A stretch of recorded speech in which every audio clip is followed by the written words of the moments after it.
Mm-hmm. Let's see here.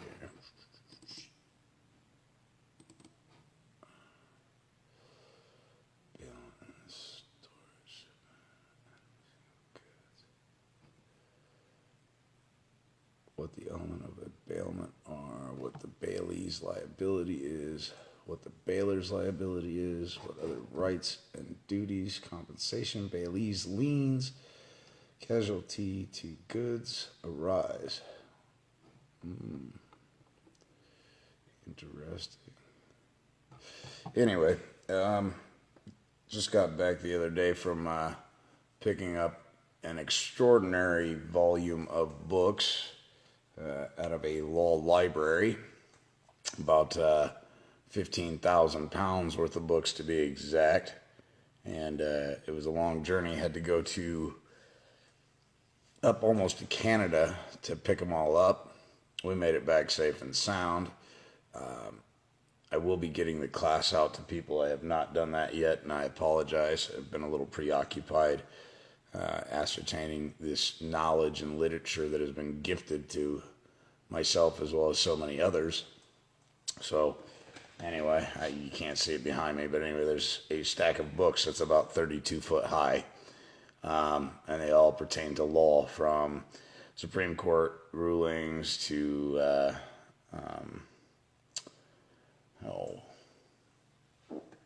just corpus juris secundum. There's a litany of them there. It's going to take some time to even put this library together. And like I said, the older I get, it seems to, the recovery time from being on the road seems to be a little tougher. Drove 19 hours straight the first day and got there, slept 2 hours, packed all the books for about 5 to 6 hours, and then turned around and came home. So it's a long journey. It took a lot out of us, but we got it done. So for you guys that have been patiently waiting for the class to be released, I am working on that currently as we speak, and you'll have that this evening. What else? What else to talk about? The economy is very interesting in my travels. What I've noticed in different locations in different states, very interesting. You know, you have people from all walks of life, from janitors to CEOs of corporations, and they're all telling me the same thing, that it's getting harder and harder to get products, napkins, condiments, salt, pepper, you name it. And by design, mind you. It's all by design. Just like in 1929, they're turning off the faucet to the economy and managing to slow production down on all fronts, causing people hardships. And if you don't believe me, if you'll go look up, I believe it was, I think his name is Bernie Saunders. That's not Bernie Saunders. The head chairman of the Federal Reserve Bank came out just a couple years ago and apologized for causing the 1929 stock market crash and the economic hardship that was caused by design, mind you, which is exactly what they're doing now, because they're getting ready to manipulate the masses and get people who are ignorant to beg for their help. So they've already got the solution. In fact, they had the solution 50 years ago. Then they created the problem. Now they're getting ready to enact the problem, so you will grovel at their feet and beg for salvation. All right? Part of the beast system ideology is we make them weak and defenseless, and then we get them to beg for our solution for the problem that we created. And that's what's coming forward. The crash that'll be coming here real soon, in case you guys haven't been paying attention, will be much more devastating than what happened in 1930, 1929, 1928. It'll be far greater than what happened in 2008. And my case in point to all this is, I live about 45 minutes away from Hornaday Manufacturing. They produce a ton of ammunition, and it's hard for us in Nebraska to get ammunition at this point. And that should be a cause for concern, especially after the government, the alleged government, really a corporation under Title 28, 300215A, bought over 7 billion rounds of ammunition. And I believe they placed that order in like 2009 or 2010. So think about that. As it's getting harder for you and your family to be able to provide adequate tactical defense for your loved ones in your household and be able to hunt, to provide food and to provide means, you also are seeing, great point, Venezuela, no power, no food, and we haven't heard anything about them anymore. How about also, we're not hearing anything about Edward Snowden anymore. We're not hearing anything about Julian Assange. We're not hearing anything about, there's so many of them that are being falsely incarcerated, all for telling the truth and letting us know that we were being spied on with our own wherewithal, with our own labor. You know, if you pay for a cell phone, know this, the NSA has records of everything you've ever looked up in your life. There is nobody impervious from the wrath of the government should they choose to make a case against you, because they'll look back in your search history and find every stupid thing you've ever done, and they'll turn around and use it against you. That's coming, ladies and gentlemen. That's the future, all right? We already have monetized prisons, and what I mean by that is they're private securitized prisons that exchange human life as commodities. It's a commodities trade market for having men and women incarcerated, okay? The bonds and securities are handled in the judiciary, which isn't really a judiciary. It's a for-profit private corporation run by the Bar Association and the London Guild. You can't hire a lawyer. If you hire a lawyer, you absolutely will be extorted in one fashion or the other, mainly due to your ignorance. So it's important. That's why we hold these classes, is to help people see how powerful they really are. We have all been duped into believing that others are smarter than we are, or more intelligent. Smarter. The definition of the word smart actually means painful. So it's not that that they're smarter than us, although they may be more painful than the average man or woman. But they damn sure aren't any more intelligent than us. They like to pretend that way, but I've talked to many lawyers that are dumber than a box of fucking rocks.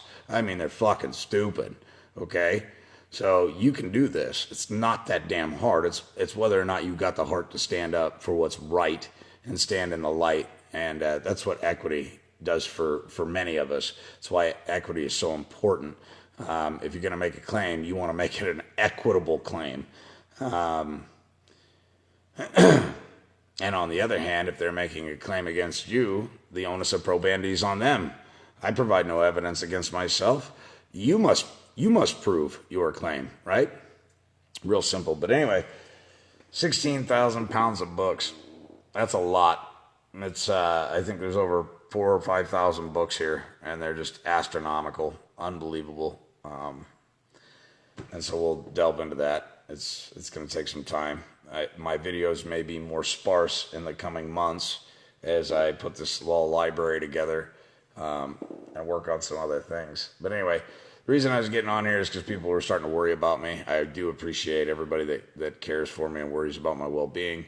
I wasn't MIA. I was in executing a plan of action to secure a law library, because as we know, the internet is being so heavily regulated at this point. Some of the things that I once could easily find on the internet are now no longer found there. And the only way to preserve that knowledge is to actually have it in my hands. And thanks to our Heavenly Father and a bunch of good men around this country, we were able to make sure that I have a law library, complete law library. It's absolutely astounding how many books were actually there and how much it weighed.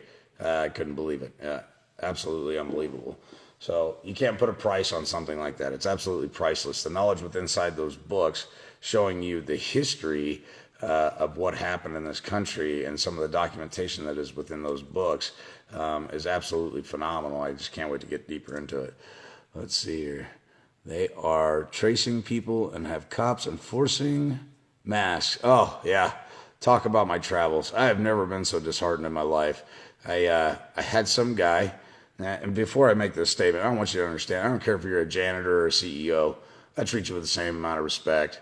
But when you try and shit all over me telling me to wear a mask and you don't have an MD in front of your frickin' name, shut your pie hole. Put a cracker in it. Shut the up, because the truth of the matter is you're not qualified to make medical determinations, and you work at a fucking gas station. Go have another ho-ho. All right. I had another guy in Menards tell me the other day, "You need to have a mask, sir. You need to have a mask." I said, "You know what? You're one Twinkie away from having a fucking heart attack, and you're concerned about my well-being? Get out of here." And that's just kind of how I feel about it at this point, because the American people have suddenly become zombies, sheep, to a level and a magnitude that's just unfounded. If it's said on Fox at 9 o'clock news, by God, it's true. Didn't you know, Derrick? No, get the hell out of here with this shit. The CDC just released a document stating that less than 0.006% of the people that have interacted with COVID have actually died from it. I mean, first we went from having hundreds of thousands of casualties to less than 0.006% of the populace even being affected by it. More people die from influenza A, B, and obesity than have died from COVID-19. All right. So when we start to look at the real numbers and the truth behind it all, it was to release the pandemic bonds. See, for the people that are enlightened, they realized that the economy was in trouble. And what's good for the economy? War is good for the economy, right? But we couldn't go to war with anybody else because we've already conquered everything. So who are we going to go to war with? Iran? The last good excuse we have to blow shit up and murder innocent people? Nah, can't use that card just yet. We may have to use it in the future to invade other countries, right? So what are we going to use? The great pandemic bonds that were instituted back in like 2000 or something, and are now currently available if just enough of the populace worldwide suddenly is diagnosed with some ailment, and we can consider it or classify it as a pandemic. All right. So there were pandemic bonds, and that's how they kept the economy continuing to chug along with another, yet again, invisible enemy. What? Created by yours truly, government. Created by government. Oh my gosh, we got this pandemic. Absolutely incredible. So anyway, be mindful. Watch out for your neighbors. Buy your ammunition while you can. In hard times, there's only three things that are really, really easy to barter and trade with. That's silver, gold, tobacco, bourbon, booze, and dare I say, prostitution. I mean, those are among the most popular things in terrible, hard times. So just be aware of that. You might want to stock up on tobacco. You might want to stock up on, your booze or your bourbon. And you might want to stock up on your silver and your gold and your bullets, because those are things that will all be traded freely, very easily for other things. So build something with your neighbors. Absolutely. Build community gardens. For Pete's sake, people, the food that you guys are ingesting into your bodies, it's not even food. And I think it's like 35 other countries, the American GMO corn, rice, beans are not even accepted into their country. They're not even accepted into Russia. It's not accepted into China. They don't take that shit. But yet we feed it to ourselves. We feed it to our offspring. Here's another thing that's got me by my goat lately. So the other day, a woman in a store, conveniently, has the audacity to tell me to wear my damn mask. She's got two little ones with her. Although she's wearing her mask, her offspring aren't wearing a mask. Now, what the fuck does that say about your goddamn opinion? Just absolutely mortified by that. Here you are bantering on about me not having a mask. Meanwhile, if you feel the mask is so essential, how come your offspring don't have masks on, you selfish, inconsiderate witch? It's just absolutely unbelievable. The audacity of some people blows my mind. Anyway, without saying too much, still a little sleep deprived. It'll take me probably another day to get my wits about me and be back on my A game. Tonight, this evening, I'll be sending out the class to everybody that attended, and I appreciate your support. And in the near future, like I said, the law library is behind me. You can't see. It's massive, and it's going to take a ton of time to go through. I'm going to need all your guys' help. And once I get it set up, whoever wants to come down and enjoy it, utilize it, and gain some knowledge, that door will be open freely. Bring guns with you. It's always good to have your tactical defense tools when you come to see me. Keep your shit wired tight and your head on a swivel type of deal. And bring your own sleeping bag and pillow. So anyway, thanks for joining me. See you guys soon, and I will get your copies of the last class that we did on equity and trust. I will get that out to you guys.